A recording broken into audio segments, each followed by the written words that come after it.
Hello and welcome. Glad you could join us.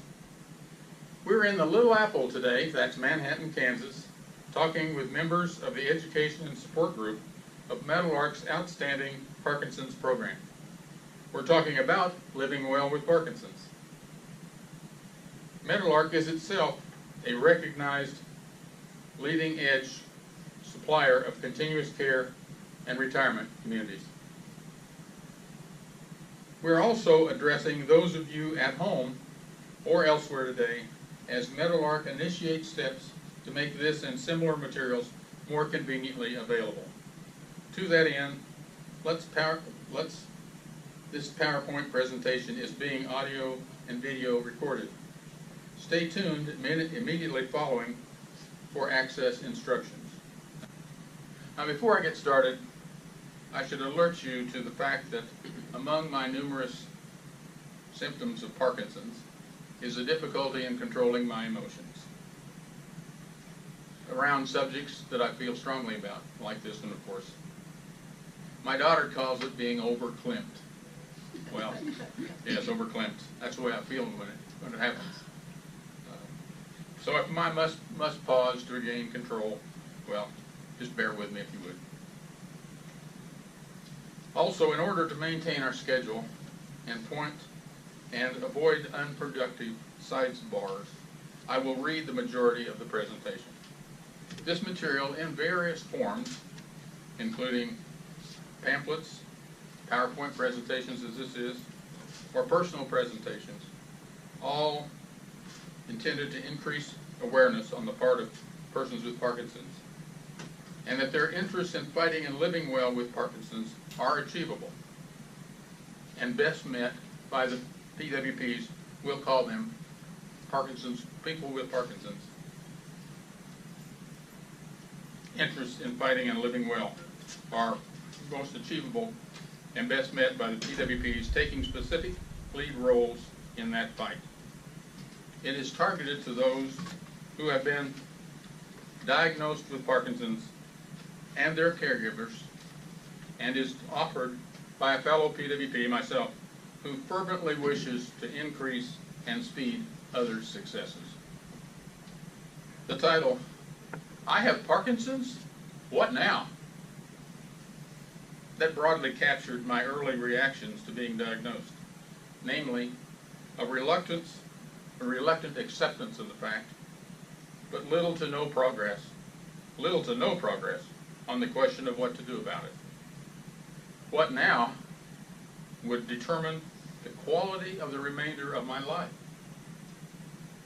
Yet as important as that was, and as much as it required my initiative, I remained largely unaware of these facts for several years. Then, on coming under excellent care and advice, I have rediscovered my roles and benefited greatly, and I feel compelled to help others do the same. A recent self-evaluation of my progress in fighting Parkinson's clearly revealed that there were three roles in the fight that are not only vitally important, but also misunderstood and underappreciated. I paid a heavy price for my late appreciation of those items in the form of partially lost opportunities to improve and extend my life. I'm a layman, but I do have 12 years of personal experience as a PWP, educational experiences from books and webinars, symposia, CDs, and as a member of a very active educational and support group. Additionally, a history of marathon running has taught me to listen carefully to my body. All those miles without winning a race may finally pay off. The vital roles I refer to are motivation, self-advocacy, and exercise management. I'll go over those again. They're the three things that we'll be talking about throughout this. Motivation, self-advocacy, and exercise management. Now, I don't mean to imply that caregivers, doctors, medication, and research are not critical, only that they are primarily the roles of others, and we have important roles of our own to play that we need to concentrate on. I must be clear, fail to appreciate these three roles and you are complicit with the disease. Eagerly address them and you open opportunities to improve and extend quality of life. Do you appreciate the difference, huge difference in the outcomes of those two? It is huge. There is a risk here of being too encompassing and losing focus. So let's address the three vital roles identified and little else. If and when they are well received, I would be willing to address other, less critical, yet important additional topics. So let's first address motivation. I've always believed that a person has a responsibility to themselves to have to self-motivate. However, I acknowledge that remaining positive and motivated is a bit to ask of somebody who has just recently been diagnosed, is in the middle of their grieving process, and knows little about the disease. Of those of you who have Parkinson's, how did you progress from the disappointment of your diagnosis to becoming motivated, even inspired, to tackle PD head on? I know you can because I've seen several of you do it. I see much success. Unfortunately, I've also observed others apathetic or misdirected, succumbing all too early. Did your family members encourage you? Did you observe others successfully fighting? Did you seek educational materials? Did you dig deeply into yourself and find a spirit unwilling to yield to what is likely the greatest challenge of your life?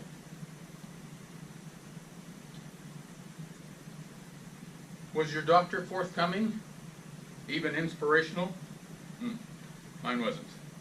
The neurologist who diagnosed me offered little educational materials, absolutely no mention of exercise, and his only advice was, do you have a bucket list? Do you have a bucket list? Well, that set me into a pity party funk. That was 12 years ago, and he told me I only had 5 good years left. It did, as I said, sent me into a pity party funk, which only exacerbated my symptoms. I lost 3 years of quality life before Michelle Hobb, director of the Meadowlark Parkinson's program, rescued me. Don't let a similar delay happen to you or those you know with PD. In the interest of understanding how to motivate ourselves, let's consider various aspects of motivation. Motivation is a condition that moves us to act. It can be stimulated for us by others, but to be genuine and most effective, it needs to grow from within us. In the absence of motivation, little will be achieved because little will be tried. The incentive to act in response to motivation must be strong. The path forward needs to be seen as achievable. In other words, a big carrot within reach. Applying this to issues at hand, the degree of motivation felt by a newly diagnosed PWP is often low to negative. The progressive label on PD at first sounds unforgiving and final. Many PWPs exhibit depression and apathy. Although I have not experienced them myself, I can easily see how the challenges of PD can become overwhelming. Additionally, PD research reveals that while reduced dopamine production in the brain is the most commonly acknowledged hallmark of PD, it is not the only brain chemical that shows abnormalities. Do not dismiss feelings of depression or apathy.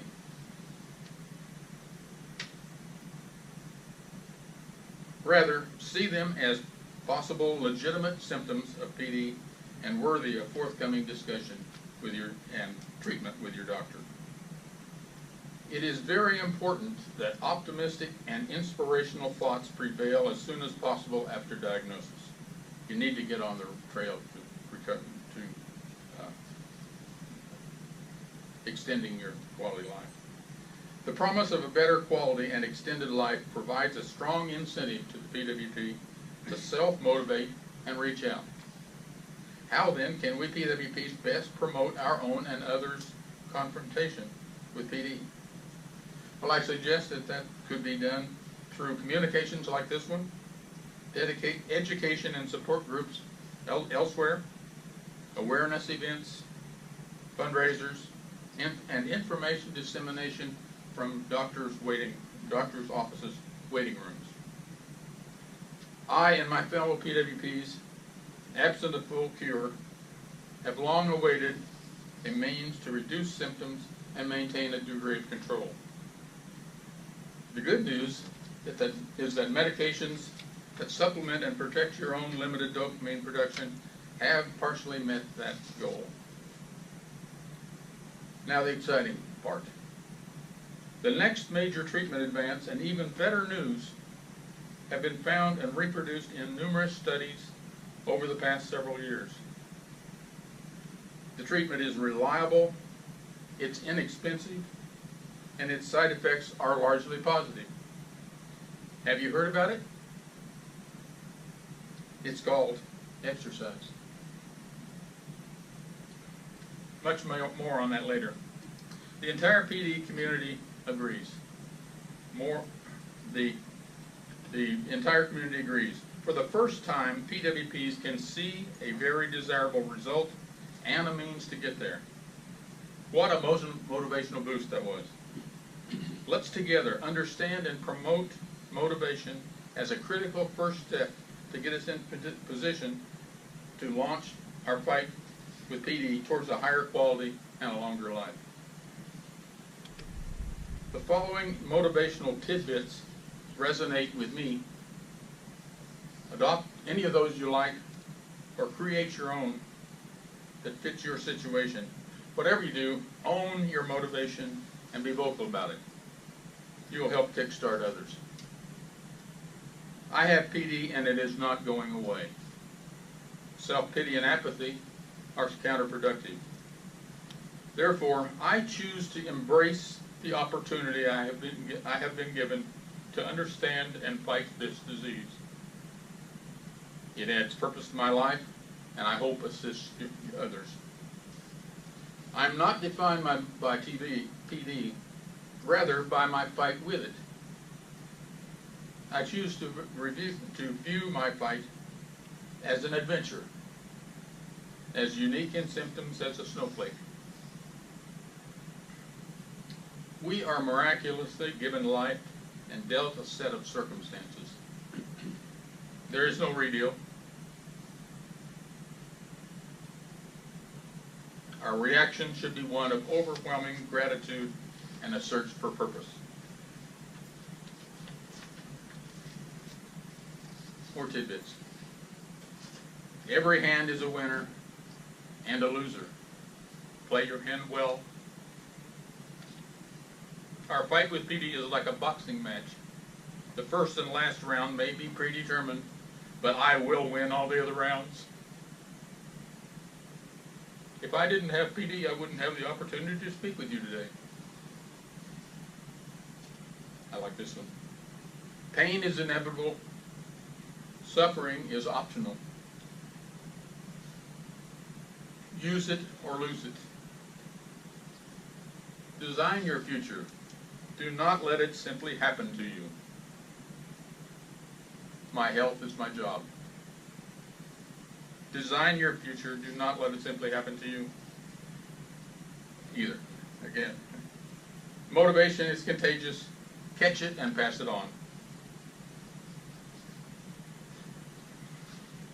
Progressive can now, thankfully, only refer to continued reduction of dopamine production by our bodies, not to inevitable physical deterioration.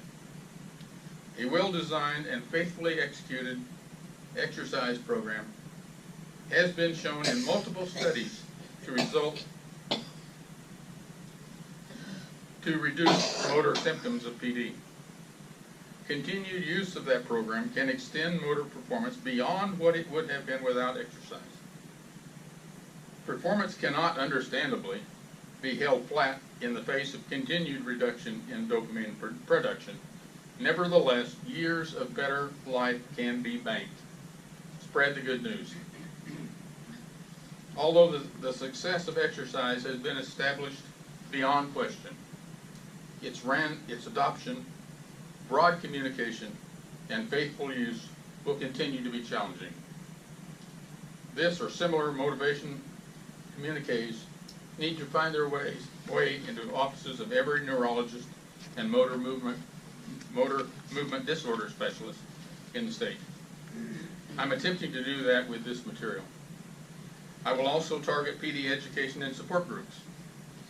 I personally find the group to which I belong to be educational, inspiring, and extremely valuable in exchanging coping techniques. The reward clearly justifies the effort, and the time is now.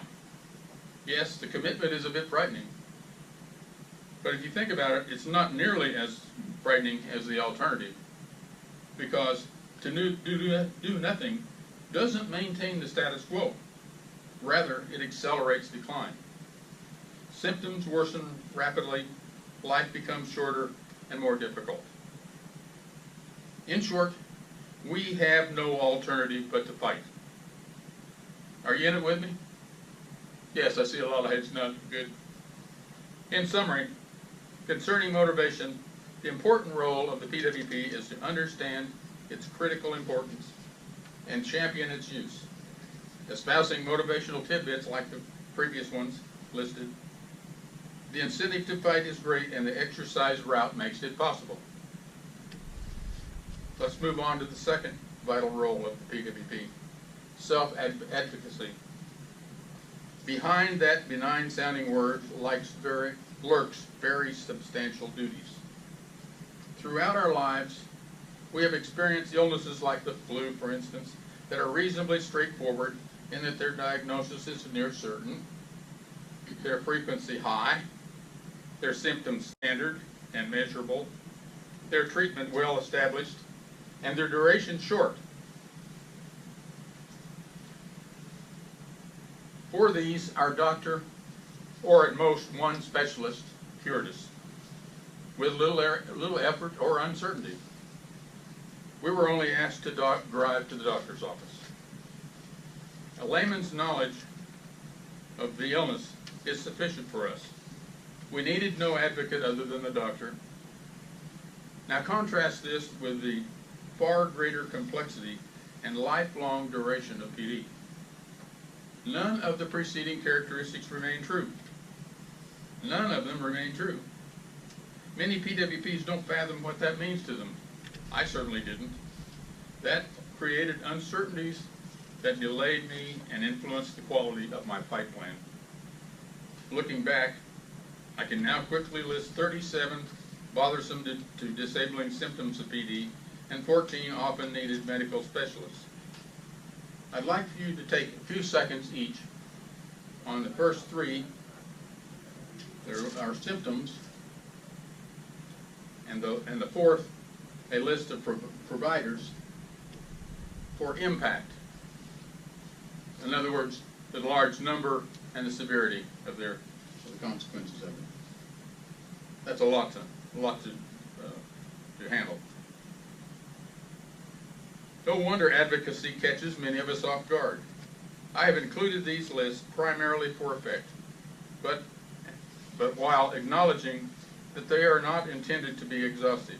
There's more, I just hadn't thought about them. We will return to these later. With the breadth of duties, the contacts we just made, the duration now before us, it becomes obvious to the PWP that he or himself or herself, where possible supplemented by the caregiver, is by far the best position to serve as advocate. In this case, self-advocate. And a big job it is. Encompassing education, resource management, resource identification and management, medication, monitoring, and general coordination of all aspects of PWP care. PWPs, I know you didn't want to hear that. I didn't either. But the life we extend will be our own. The advocate's first duty is that of education. He or she will need to converse with a number of specialists. While that may occur in layman's language, it needs to be insightful and command respect to be effective. There are several educational tools available, including books from your local library, publications, and CDs from the National Parkinson's Foundation, the Michael J. Fox Foundation, and the Davis Finney Foundation, to mention a few. One caution: note publication dates. Understanding of PD, particularly with regard to the effectiveness of exercise, has rapidly changed over the past 10 years. The advocate identifies the resources that are likely to be needed, beginning with a neurologist, and ideally a motor movement disorder specialist, an MMDS, both of whom need to have strong reputations and experience and people who vouch for them with diagnosing and treatment of PD. Be aware that too few MMDSs exist today to serve the needs. General practitioners are seldom qualified to diagnose PD, and only a portion of neurologists have sufficient training and experience to treat PD.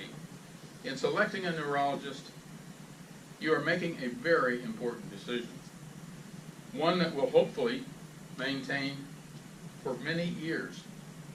With care in selection, you may be able to retain a neurologist with research experience. I suggest you scroll through the list of healthcare professionals. It's a long list, but I find that it is accurate, and that others have required about the same number of other services as I have. It may sound surprising that PD's impact and range of treatment is so broad, but I and many others can attest to that fact. Select other healthcare professionals as are needed for your particular symptoms. If you later find that your selections are not serving you well, do not hesitate in making changes. Remember, these are decisions of lifelong impact. Communicate well and promote a team atmosphere among your providers. Be watchful for members who may not be inclined or dutiful in coordinating with others. Advocacy continues beyond resourcing and strategizing to medication management, raising questions, and providing feedback to specialists. Recall that the uniqueness of each patient's symptoms and response to treatment makes advocate observations and feedback all important. Prepare thoroughly for doctor visits. The third and final vital role of the PWP that I will address is exercise management. Although considerably simpler to describe than advocacy, its importance cannot be overstated. As noted previously, there no longer is any doubt that exercise is extremely effective in delaying and reducing motor symptoms, and thereby recapturing and extending quality of life. I'm not, however, talking about a going through the exercise type of exercise. Rather, I refer to routines, intensity, and duration that will result in a good sweat, selected to address specific problematic motor functions of the PWP as well as general overall motor functions. Now I'm going to take you to what appears to be off topic for a bit, but in fact it'll help pull all this together. We're all familiar with the muscle strengthening results of exercise in the absence of PD. Research shows that these results can continue to be available even to those that come to display symptoms of PD, typically when one's dopamine production drops by roughly 80%. Yes, exercise becomes more difficult, but it is still rewarding and still effective. This suggests that the mechanism at play is that the production and use of dopamine and the capability of our muscles are two participants in a sequence of events that take place to complete a motor function. Decrease in one factor can be more than offset by an increase in another. I'll repeat that because it's key to our understanding of how we're going to extend quality of life. A decrease in one factor in the series can be more than offset by an increase in another. At this point, I would expect you to ask, why not simply increase the medicine dosages? And the answer is that many medications are fraught with serious side effects, particularly at higher dosages. Now let's turn our attention back to the symptoms list, this time noting specific health services that may be needed. I appreciate this is quite a challenge, particularly for PWPs in low population density locations. I've been thinking a lot about the people in the west half of the state, for instance, not having the resources that we have here.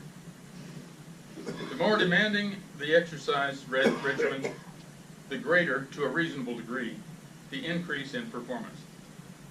I've come to understand that the negative impact of reduced dopamine availability with disease progression can be more than compensated by the positive impact of a strenuous exercise program, a strenuous one. Further, it has recently been observed that exercise itself provides an extra bonus in that it promotes the production of additional dopamine and receptor sites. A double whammy. Take time to scan the entries in each category. These symptoms, categorized as voluntary motor, are easily observable, even measurable. Exercise effectively reduces these symptoms, particularly when targeted to problematic muscle groups. For those symptoms categorized as involuntary motor, in other words, not under our control, the principal treatments are medication. However, core exercise appears to substantially contribute to improved performance. That shouldn't come as a surprise, because a closer observation reveals that each of these involves muscle actions, as fine as they may be. Still, they're muscle actions. These symptoms categorized as non-motor are primarily addressed with medications. Yet exercise is credited with positively affecting several. Note that several on this list are principally side effects of PD medications. Trade-offs between positive influence of certain medications and their negative side effects is a hallmark of PD treatment. This situation demands close observation, record keeping, and feedback between the PWP and healthcare professionals. One caveat: as dopamine availability reduces with disease progression, motor performance will ultimately be negatively affected, but to a lesser degree than would be experienced without exercise. As a set of suggested exercise criteria follow to help you design your own program. Concerning frequency of exercise in a program, most experts agree on 5 or more sessions per week. 5 or more, each lasting 30 to 45 minutes. The composition should reflect identification of select exercises that you enjoy, while ensuring they are reasonably, equally addressing flexibility, strength, stamina, and balance. Strength, stamina, flexibility, and balance. Consider running, fast walking, treadmill, Theracycle, new step, resistance training, weights, LSVT big, LSVT loud, yoga, boxing, and handwriting. Now, you ought to be able to find a number in there that you enjoy and can reasonably address those 4 categories that I listed. With concerning leadership, a personal trainer can bring increased accountability, guidance concerning exercising and injuries, and suggestions on program content. Expense and availability may be downsides. I find that using a personal trainer once or twice a week while retaining ownership of my overall program works best for me. Do not allow the expense or proximity or lack of proximity of a personal trainer to be an excuse not to exercise. You can work your way around it. Exercise with others. Consider seeking out a group that exercises together and has skill levels near your own. That creates a mutual accountability and works to take the work out of workout. Restart exercises that you used to enjoy.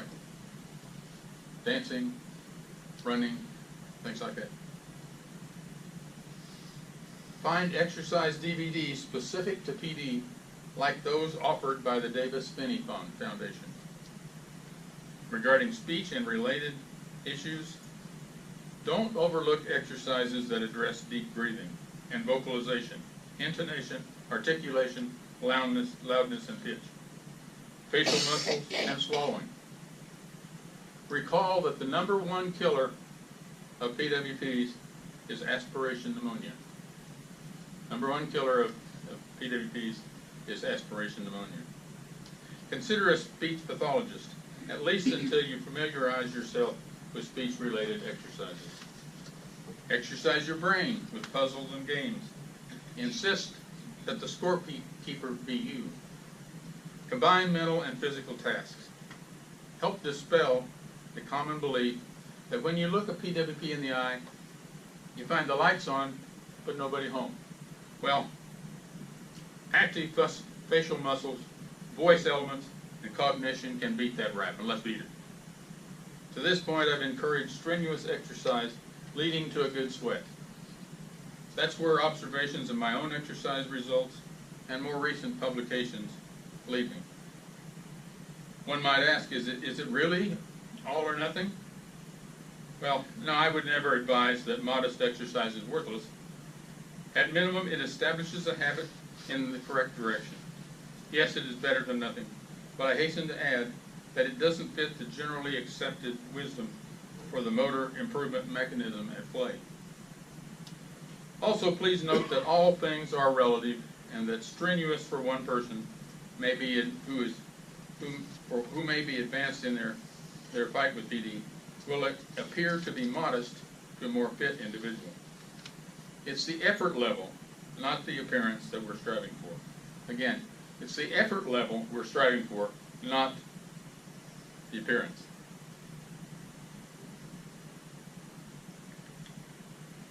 Year by year, I more appreciate my favorite running shirt, which has a turtle on the front and on the back says, "I am running." The right time to start your exercise program is now. It's never too late. One final observation about exercise. I have witnessed several people who have, for some reason, like being hospitalized or severely injured, found it absolutely necessary to suspend their exercise regimen. Without exception, while suspended, their PD symptoms and fitness level markedly deteriorated. In some cases, the PD-related medications have been suspended by the hospital staff. The entire order of medication is suspended by the staff. More frequently, the previously established timing for PD medications has been altered by the hospital, or for the hospital convenience. Advocate, you play a most important role here to maintain medication timing and prompt the resumption of exercises, if only initially in a limited way. My engineering background has led me to attempt to relate the various parameters of this subject in a way that I haven't found in the literature. Find the resulting diagram on the screen.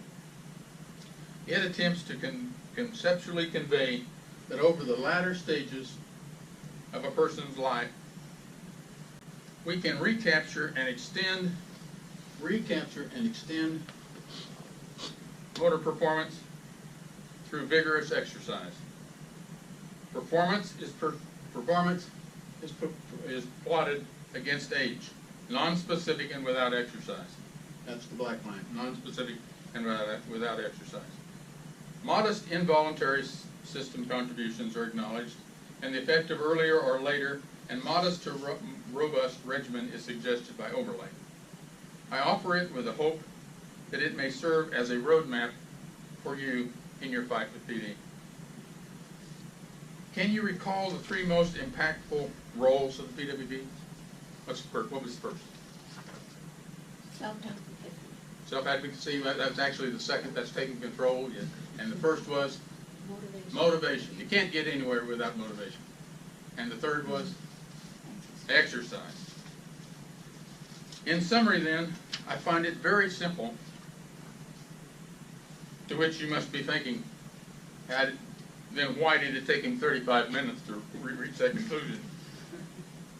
Regardless, very simply, if we PWPs do our part in fulfilling the three roles, we wisely select doctors for service and for medication purposes, then we can, we will recapture and extend quality life.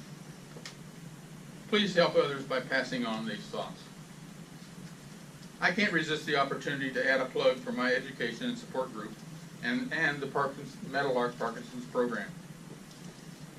Currently meeting the needs of 125 people with Parkinson's with a broad range of services.